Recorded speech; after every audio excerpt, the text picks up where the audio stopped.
నమస్తే అన్న. నమస్తే. ఏం పేరు అన్న? చందా మహేందర్ గుప్తా. అన్న, ఇక్కడ భువనగిరి పార్లమెంట్ నియోజకవర్గంలో ఈసారి గెలుపు ఎవరిది అంటారు? బుర్ర నర్సయ్య గారిది గెలుపు. ఎట్లా చెప్తున్నారు మీరు బూర నర్సయ్య గౌడ్ గారిది అని? ఎందుకంటే ఇక్కడ భువనగిరి అంటేనే కాంగ్రెస్ కి కంచుకోట అని చెప్పేసి అంటున్నారు కదా ఇక్కడ ప్రజలు. ఒకసారి అన్న గెలిచిండు, ఒకసారి తమ్ముడు గెలిచిండు. 10 సంవత్సరాలు వాళ్ళే ఉండే.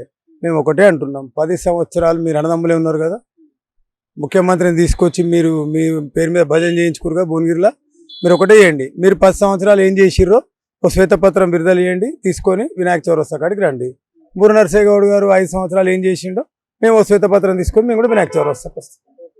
మరి ఇప్పుడు కాంగ్రెస్ పార్టీ అధికారంలో ఉంది కాబట్టి, కాంగ్రెస్ ప్రభుత్వం ఇక్కడ మన తెలంగాణలో ఉంది కాబట్టి, కాంగ్రెస్ నుంచి చామల కిరణ్ కుమార్ రెడ్డి ఇక్కడ భువనగిరిలో గెలిచే అవకాశాలు ఉన్నాయి అని చెప్పేసి ఇక్కడ టాక్ నడుస్తూ ఉంది. మీరేమంటారు? తెలంగాణ మొత్తంలో మేము ఒక్క ఎమ్మెల్యే గెలిచిన రోజు 4 ఎంపీలు గెలిచినాం. మాకు ఎమ్మెల్యే లేకుండా 4 ఎంపీలు గెలిచినాం. ఇక్కడ ఎమ్మెల్యే ఉంటేనే ఎంపీ గెలవను కాదు. ఓటు అనేది ఎన్నికను బట్టి ఒక్కొక్క ఓట్ ఆఫ్ ప్యాటర్న్ మారుతుంటుంది. అసెంబ్లీకి ఒక ప్యాటర్న్ ఉంటుంది, పార్లమెంట్కి ఒక ప్యాటర్న్ ఉంటుంది, ఒక స్థానిక సంస్థలకు ఒక ప్యాటర్న్ ఉంటుంది. అంటే vote differs one voting position to another position అట్లా. సరే, ఇప్పుడు మీరు ఇన్ని చెప్తున్నారు కదా, ఇప్పుడు మన బూర నర్సయ్య గౌడ్ గారు గతంలో ఎంపీగా ఉండి ఆయన చేసినటువంటి అభివృద్ధి ఏంటి, ఇంకా ఇప్పుడు ఆయన హయాంలో కానీ ఇప్పుడు ప్రజెంట్ ఎంపీ వెంకటరామరెడ్డి హయాంలో కానీ పెండింగ్ లో ఉన్నటువంటి పనులు ఏంది ఇక్కడ ప్రధానంగా భువనగిరి జిల్లా వ్యాప్తంగా కూడా? ఏవైతే పనులు ఆలోచన చేసిర్రు బుర్ర నర్సయ్య కూడా ఆ పనులు సాధించారు. వెంకటరెడ్డి గారు పనులు ఆలోచన చేయలే, అవి పూర్తి చేయలే.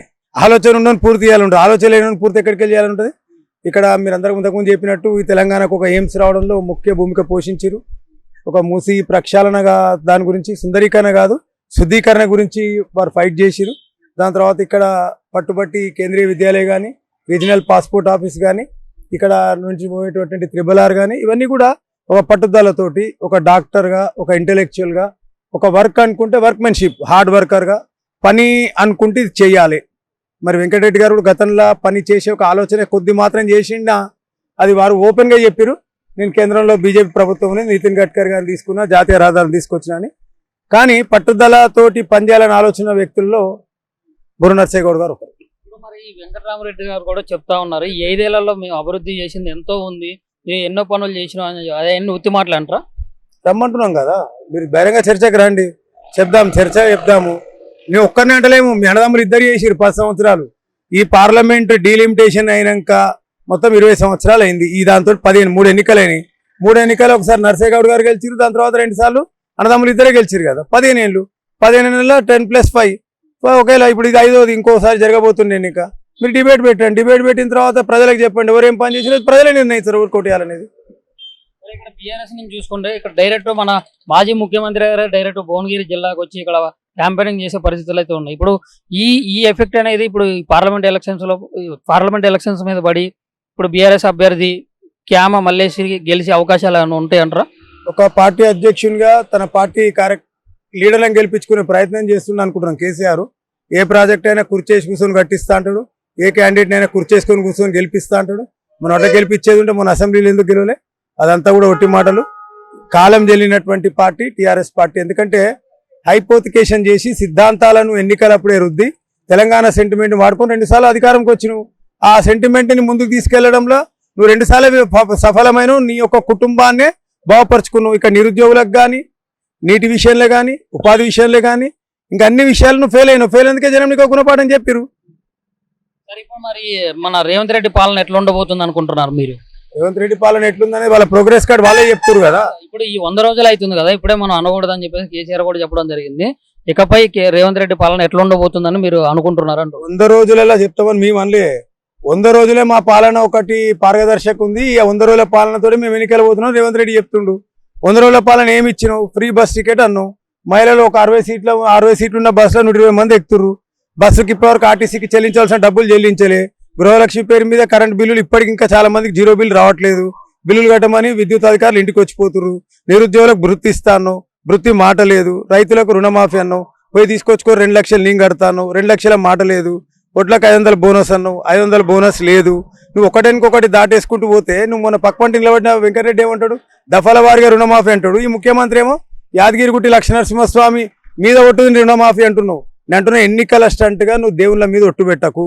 దేవుళ్ళ మీద ఒట్టు పెట్టిన వాళ్ళు, దేవుళ్ళతోటి పరాశకమైన వాళ్ళు ఏమైనా అనేది అందరికి తెలుసు. అది సరే, ఇక్కడ భువనగిరిలో చూసుకున్నట్లయితే చామల కిరణ్ కుమార్ రెడ్డి గెలుపు ఖాయమైపోయింది, కాకపోతే మెజారిటీ కోసం ప్రయత్నాలు చేస్తున్నాం అని చెప్పేసి ఇక్కడ కొంతమంది ప్రజలు చెప్తా ఉన్నారు. మీరేమో బూర నర్సయ్య గౌడ్ గారు అంటున్నారు. ఇప్పుడు క్లియర్గా చెప్పండి, అసలు ఎవరికి ఎక్కువ ఛాన్సెస్ ఉన్నాయి గెలవడానికి? టికెట్ డిక్లేర్ చేసేందుకే తలకాయ కింది కాలు మీద పెట్టిరు. ఒక కుటుంబాన్ని నుంచో ఆయనకు పనిచేసిండనో వ్యక్తిగత దగ్గరనో టికెట్ ఇచ్చిరు. నువ్వు గెలిపే స్పష్టమైపోయింది. మెజార్టీ గురించి ఆలోచించడం అయితే ఓ 2 మంత్రుల్ని, 6 ఎమ్మెల్యేలని, 3 ఎంపీలు ఎందుకు ఇక్కడ డిప్లాయిడ్ చేసినావు ఎంప్లాయ్మెంట్గా? వాళ్ళని చేసి ఇక్కడ ఎందుకు పని చేపిస్తున్నావు? నేరుగా వండుకోవచ్చు కదా నువ్వు సెక్రటరియట్లోనో, నీ ప్రగతి భవన్లోనో, ఇంకా నీ గాంధీ భవన్లోనో. అంటే నీ గెలుపు మీద ధైర్యం లేదు. అన్నదమ్ముల ఇంటికి, రాజగోపాల్ రెడ్డి ఇంటికి పోయి ప్రాధేయపడ్డావు. నీకు అవసరమైతే మంత్రి పదవి ఇస్తా, నీ అన్నని మంత్రి పదవిలో కొనసాగిస్తా, నువ్వు నా మిత్రుడు, నా స్నేహితుడు, నాకు అన్ని విధాలా అక్కరొచ్చినోడు చామల కుమార్ రెడ్డిని గెలిపిమని ప్రాధేయపడే పరిస్థితికి వాళ్ళ ముఖ్యమంత్రి వచ్చిండు నర్సయ్య గౌడ్ గారి మీద పోటీ మీద ఉండేందుకు. ఇప్పుడు ఇక్కడ తెలంగాణలో చూసుకున్నట్లయితే కాంగ్రెస్ 14 స్థానాల్లో మేము గెలుస్తామని చెప్పేసి ధీమాతో ఉంది. ఆ 14 స్థానాల్లో భువనగిరి స్థానం కూడా ఇది ఒకటి. అండ్ ఇంకోటి ఏంటంటే మన రాహుల్ గాంధీని ప్రధానమంత్రి చేస్తా అని చెప్పేసి అంటుండే. ఇవన్నీ అయ్యే పనులు అంటారా? 3 సీట్లు క్లైమాక్స్లోనే పెట్టిరు నిన్నటి వరకు. 14 ఎడికెళ్ళి గెలుస్తారు. 3 నిన్నటి వరకు క్లారిటీ లేదు. అలా 5 సీట్లు అలా దోసుకే ఇచ్చారు. మిగిలిన 16లో ఇంకా మిగిలిన 3 సీట్లు అయితే నిన్న వరకు డిక్లేర్ అయ్యాయి. క్లైమాక్స్ సీన్ ఉంటుంది కదా లాస్ట్లో, క్లైమాక్స్ సీన్నే డిక్లేర్ చేసారు 3 సీట్లు. ఇక నువ్వు ప్రధానమంత్రి అభ్యర్థి అలా కూటమి ఉంది ఏదో I.N.I.D. ఏదో ఆ కూటమికి ముఖ్యమంత్రి ప్రధానమంత్రి అభ్యర్థి లేడు. ఇవాళ వాళ్ళ కేరళలో వాళ్ళ మీద ఇంకోని పెట్టిరు కదా, డి రాజా భార్యను పెట్టిరు. వైనాడులో కూడా సేమ్ అక్కడనే సేమ్ అమేది పరిస్థితి. వైనాడులో కూడా ఇంకెక్క ప్రధానమంత్రి వాళ్ళు డబుల్ డిజిట్ దాటరు. కాంగ్రెస్ పార్టీ డబుల్ డిజిట్ దాటదు. అది సరే. ఇప్పుడు మీరు మీకున్న అవగాహన ప్రకారం ఇక్కడ తెలంగాణలో కానీ దేశవ్యాప్తంగా కానీ బీజేపీకి ఎన్ని స్థానాల్లో గెలబోతుంది? ఇక్కడ తెలంగాణలో బీఆర్ఎస్ ఎన్ని వస్తాయి, కాంగ్రెస్ ఎన్ని వస్తాయి చెప్పగలుగుతారా? మేము డబుల్ డిజిట్ దాటబోతున్నాం. 10+. బీజేపీ 10+ దాటబోతుంది.